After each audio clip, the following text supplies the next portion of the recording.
Some are calling it one of the great individual performances of all time in baseball. Player like me, I don't know, doesn't really resonate. I don't know what to compare it to. But I do know this, Katt. The dude was just bombing balls out the park. He was stealing bases left and right. He was having his way. And in a game that ended 20-4 against the Marlins, the thing that shocked me the most was that, the manager for the Marlins, Skip Schumacher, he was just like, he was just cool with it. He was like, yeah, we'll just keep throwing to him. I respect the dude. I did see at one point he looked at the camera and was like, I guess he didn't look at the camera. He looked at his guys. He was like, nah, like bump it. Screw it. Throw the ball over the plate. Let him knock it out. Let him bully us and bludgeon us. Katt on the other side of the glass on the ones and twos. You're a baseball guy. Please explain to me what the hell just happened last night to the Miami Marlins and why they kept letting it happen. This was supposed to be a down year for Shohei Ohtani because he's not the dual threat that he came to the league being, right? He had the elbow surgery, could not really be the dual threat on the mound and in the plate, so he decided to have probably top 3 offensive seasons of all time. But Shohei hold Ohtani. on. But see, here's the thing, though. Isn't Aaron Judge is having a better season than him right now? Depending on what you value. I mean, he's having a couple of better numbers. Yeah. But when you consider all the context around it, like I said, with how it's supposed to be more of a down year for Shohei Ohtani, he just messed around and did something that no one's ever been able to approach, let alone do. He had, the things that he did in that ballpark are likely illegal in many other states. 6 for 6 on the day, 2 doubles, 3 home runs. He had 10 RBI.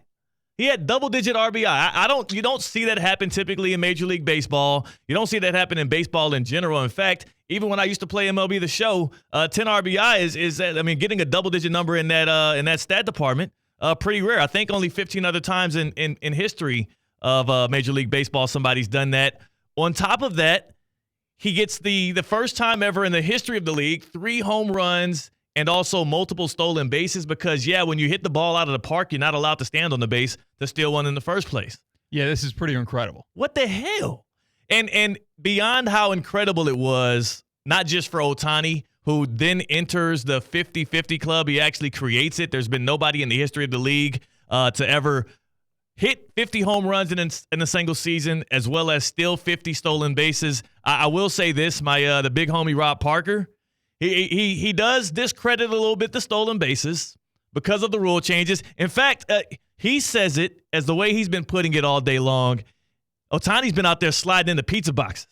Is that how much bigger the bases are now in baseball? The bases don't matter. You're saying the base size doesn't matter at all. The base size does not matter to the stolen base record. What about the whole thing where they're limiting the pitchers? That's the difference. That is the entire difference. Huh. It is not the base size, but it is the amount of times. The base size has to matter. Very minuscule. It's more of a safety thing. It is unquestionably the amount of times someone can throw over to first base, throw over to second base. Because if you can only do it 2 times, or the third time you're taking a big risk, that opens the door for so many stolen bases. That's the reason why stolen bases are up this year, not the difference in the size of bases. So Ellie De La Cruz leads all of Major League Baseball with 67 this season. Shohei Ohtani got up to 51 thanks to the Marlins. Again, I guess not reading the scouting report, not realizing he was just going to run and steal the base. He did it over and over. He did it twice last night to break the 50-50 seal. But when I watch something like that happen, and obviously in retrospect, because I ain't watching no damn regular season baseball, were you actually watching this thing live? I was working. I was working on Russo and Rizzo when it was happening live. Okay, and then I was working on the post-show production of this show and Russo and Rizzo. How aware of it were you at the time? Because this is also something that on a Thursday Night Football, and we will touch on the NFL, Aaron Rodgers did get a win against the Patriots. I'll address how specifically that game, the result of that game only would have mattered if the Patriots won. You can literally – I didn't learn much at all out of that game except for one bright point that we'll talk about later on in the show that matters to a totally different franchise. So, Thursday Night Football did happen last night. It was a snoozer. The Jets won. Did you, as it was going on, feel like it was something you needed to tune into? Was this like a must-see, everybody tap in thing at the time it was happening? Because he made history before. So, no. It's not like I feel like if you missed the home run that got him into the 50-50 club, you kind of missed that part. So you got the notification about it. Cool. Scroll up on your phone. That's good to know. So when he continued to have a 6-for-6 game, no, I don't think many people were watching that. And I think, I hate that for, not for Ohtani, but just kind of for baseball in general. We were talking about how how right now in Major League Baseball, you literally have the two biggest stars in the sport on the two most prestigious franchises, maybe at least when it comes to market size and brand, brand recognition with the Dodgers and the Yankees, Aaron Judge and Shohei Ohtani. And it really doesn't feel like it's moving the needle that much. Now, on a Football Friday, here on Theoretically Speaking, this has to be a first, and it might be the only time in the midst of football season that we're literally leading off with baseball. But still, I do want to pivot it over to the gridiron, because when I look at what Shohei Ohtani is doing for Major League Baseball, being a transcendent player, something we've never seen before, and also doing it at such a high level that you have the manager on the other side for the Marlins literally like, yo, I love the game too much and like what this guy is doing so much that I'll keep it in play and let him keep making history on me. What he's doing is unprecedented. Also, at the same time, we have a guy in college football in Travis Hunter who, entering the 2025 NFL draft, a lot of people have him mocked to go number 1. He plays defensive back, also wide receiver for the Colorado Buffs and Coach Prime. And beyond that, as he's been doing this thing 2 ways since high school, likely since the Pee Wee days, everybody's been lining up and saying that has to end when he gets to the NFL. Travis Hunter, you can't do that when you go to the National Football League, but it sounds like from everything out of his camp, out of Coach Prime, and even based on what we see him do right now in college football like Katt, he has no plans of specializing at all when it comes between playing cornerback or wide receiver. The dude want to do it all. It's actually easier in a cardio sense. There's so many more stoppages in the game of college football and in the NFL than there are in high school sports. That's so true. It's a little bit easier. You catch your breath. You get a lot more timeouts. You get the media timeouts. With how many commercials you're seeing nowadays in these broadcasts, it's getting easier to have a guy that can play both ways, and Hunter looks to be doing it. Now, the funny thing to me is I'm surprised that it hasn't been since, Babe Ruth, that somebody's been that good at pitching and also hitting, because I do feel like if you possess those skills, both are very hard to do. I'm not trying to undermine what Ohtani's doing now or what Babe Ruth did back in the day. I don't have enough knowledge on those sports anyways to try and get that analytical about it. But baseball feels like, to me, the easiest sport to be a star in multiple roles, because you talk about stoppages. That whole game is a stoppage. The whole game of baseball, there's not a lot of cardio involved. That's why you see dudes like Pudge Rodriguez on the mound.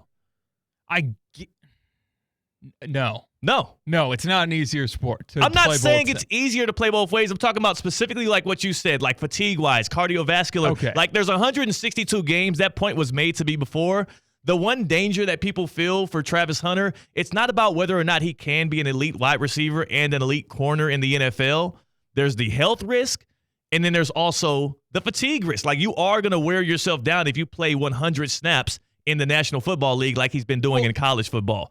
In Major League Baseball, there's 162 games, but if Shohei Ohtani, who this year is not pitching, is both pitching in some games, he's starting in some, and also being a DH, I don't see how that hasn't happened since Babe Ruth. That's my only concern or question about it. The skill sets in question in baseball is like if you took the greatest pilot of all time and then said, all right, now you're going to become the greatest violinist of all time. The skill sets in baseball between a pitcher and a hitter and the hand-eye coordination and the actions that they're actually doing is completely different. Totally different ballgame. In football, it's a whole lot closer. Yeah. What you're doing is a little bit different because you're moving backwards most of the time in the secondary. So football, I would say it's when you're training for football, you're training for both most of the time. What I would say is that side, that scheme with your offense and with your defense, that's where the problem is with Travis Hunter going forward, because that DC is going to want to have Travis Hunter 100% of the time, and the OC is going to want to have Travis Hunter 100% of the time working with his quarterback. That's where the problem's going to arise. I do wonder exactly how they're able to bear that out in the Colorado football practices. At this point in his obviously he's levels above most of the competition he's going against. So I'm sure no matter how much of a level of preparation he has beforehand, as well as how skilled he needs to be in those exact route trees and whatnot he's doing on offense, and also the schemes on the other side for defense, like he's better than everybody else in college football. So that's going to help. That's going to change at the National Football League level. I do think, though, what would it take? What would it take for us to feel the same way that we feel about Shohei Ohtani, who now at age 30 is en route to becoming the first player to ever be a MVP right? An MVP strictly as a DH. He's not even doing the whole both ways thing right now. He's doing this just as a batter, as a DH, proving his worth to the Dodgers, who also, by the way, in the midst of all of that history he made, just, casually clinched a playoff berth. Just clinched one. Little team accolade to go along with the individual stuff. What would it take for Travis Hunter on the football field at the National Football League level to make us feel the same way that we feel about Shohei Ohtani, which means, again, he's a one of one. He's a guy that is worth that mega $700 million deal, no matter how much of it y'all say is funny money. 888-760-3776. 888-760-3776. What would it take from Travis Hunter at the NFL level if a team does take him number one overall and he does say, I'm playing DB, I'm also playing wide receiver? What would he have to do at the next level to match what we just saw and are continuously able to see out of the superstar that is Shohei Ohtani in the Major League Baseball league? 888-760-3776. 888-760-3776. That's the number to tap into Theoretically Speaking. Hit us up on the Baptist Health Hotline. Come on. You know the number to call. 888-760-3776. Are you experiencing the foot and ankle pain and need to see an expert in the field? Baptist Health Orthopedic Care has a team of foot and ankle orthopedic surgeons and specialists who are regarded leaders in their specialty. Visit baptisthealth.net/ortho to learn more today. Baptist Health Orthopedic Care combines its resources of experienced physicians and leading-edge treatments and technology to provide advanced orthopedic, foot and ankle, joint replacement, spine, and sports medicine care. Visit baptisthealth.net/ortho for more information today.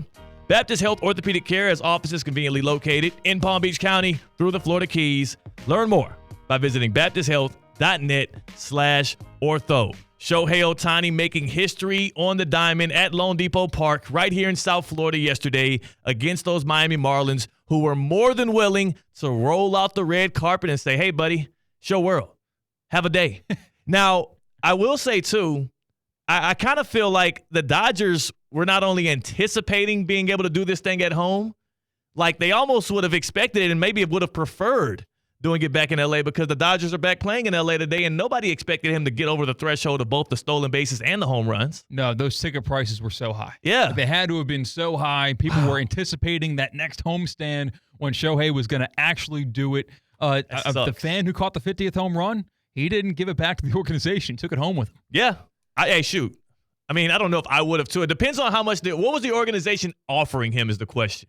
Those things never get public enough for me. Because if I'm a fan, especially in 2024, and I saw somebody mention that, hey, it didn't get authenticated. Yeah, sure. Okay, it didn't get authenticated. It's 2024. That we have high-definition videos that are showing literally this fan catching that ball. So if you're the Dodgers organization, like, you got to offer me the world. You got to offer me the world. Like, I need something with some commas in it to give that ball up, especially if we're going to elevate it up to be this thing that is so unheralded, so heavy and hard to reach, because the numbers that he did do were literally that. In that same game, in that same ballpark, not only does Ohtani get 50-50, he becomes the all-time single-season home run leader for the historic Dodgers franchise. Like, it's not like the dude, there's a lot of people that are lining up to discredit what Ohtani did last night. It's a freaking regular season baseball game against the non-playoff team in the middle of September. And we're talking about it. I mean, it's kind of electric. It's kind of dope. I really like it, and I do think that there's an opportunity for Travis Hunter to be able to do this on the next level in the NFL. I just wonder if it will be worth it for him in the long run. Because, dude, like, imagine getting paid, again, rookie scale salary in the National Football League, and now you're filling out two pivotal positions for an NFL franchise, a starting corner and a starting wide receiver. I've been saying this all offseason leading into this year. Wide receiver is the number 2 most important, most valued position in the National Football League right now. Cornerback's got to be top 5. Yeah.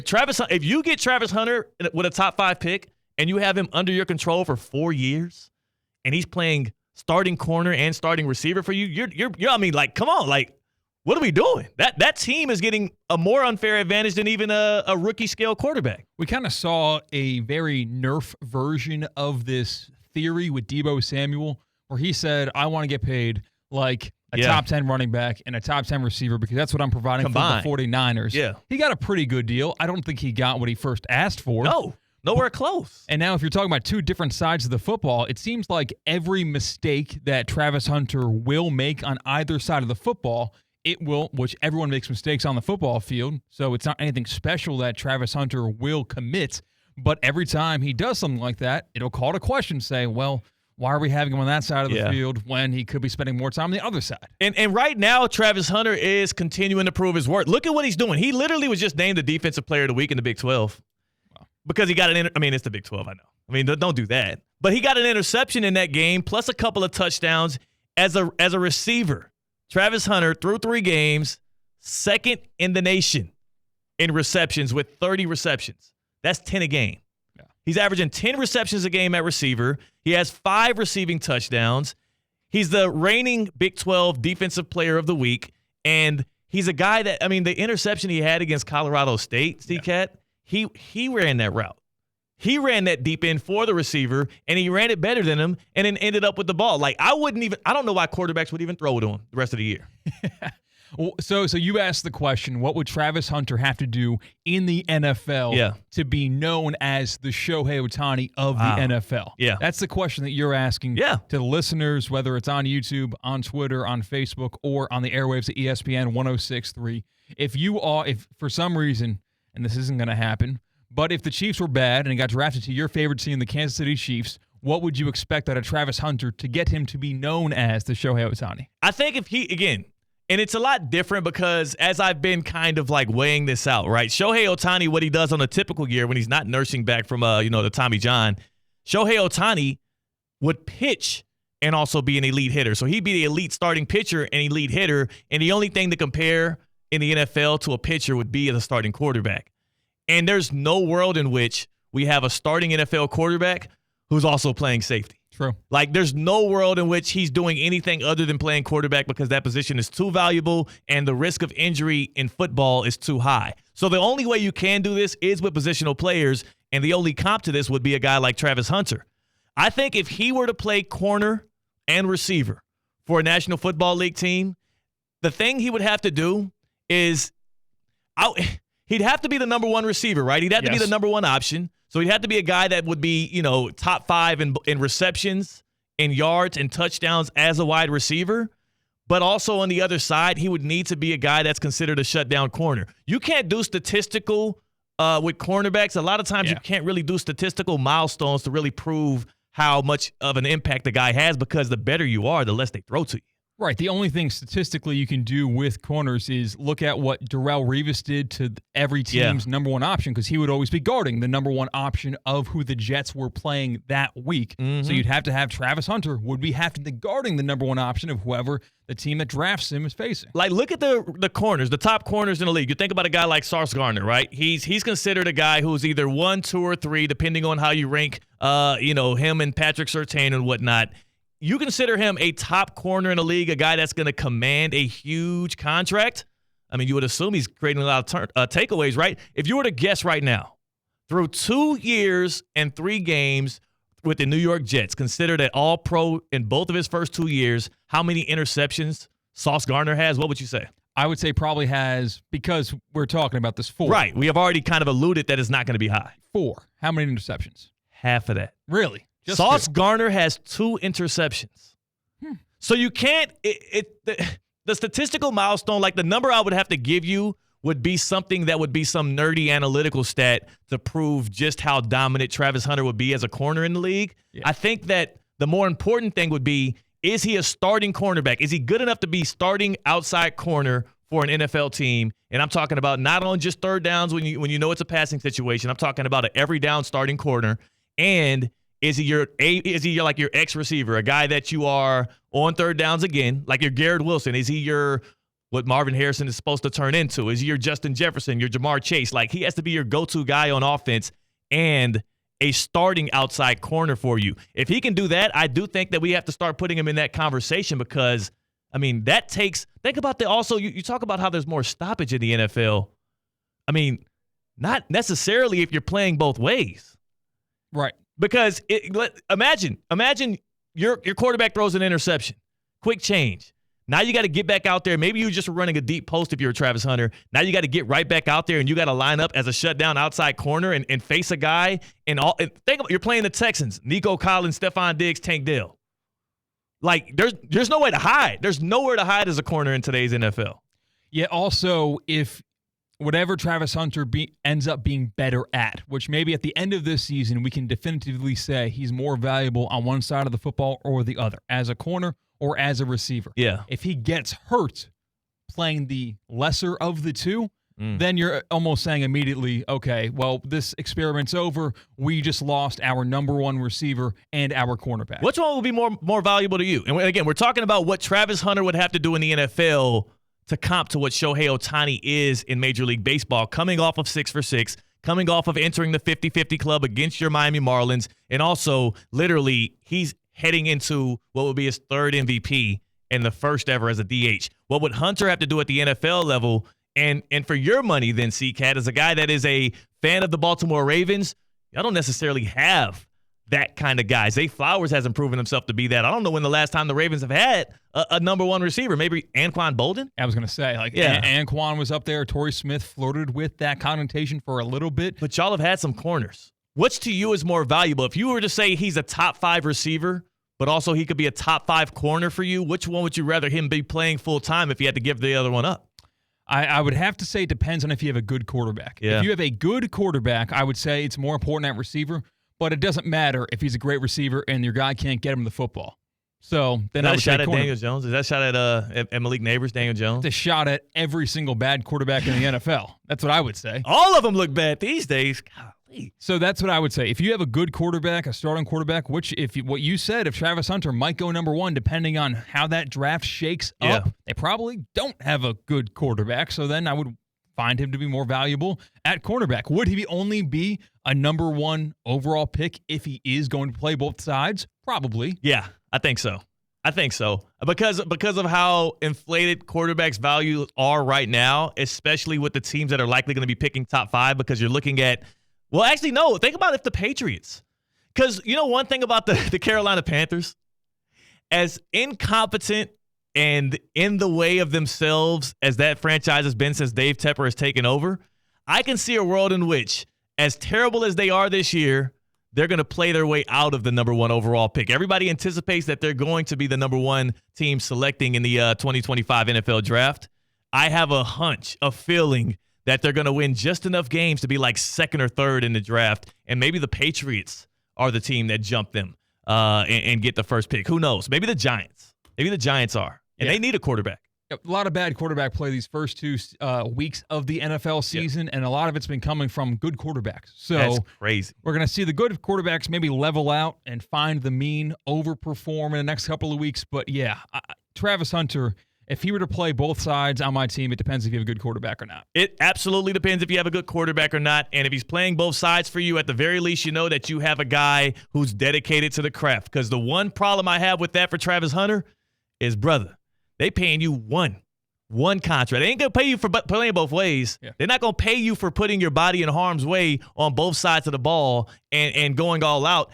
If you're going to do that, I would rather you do that in a gadget style, maybe your first 4 seasons. And once you sign that major extension, then you start putting yourself more at risk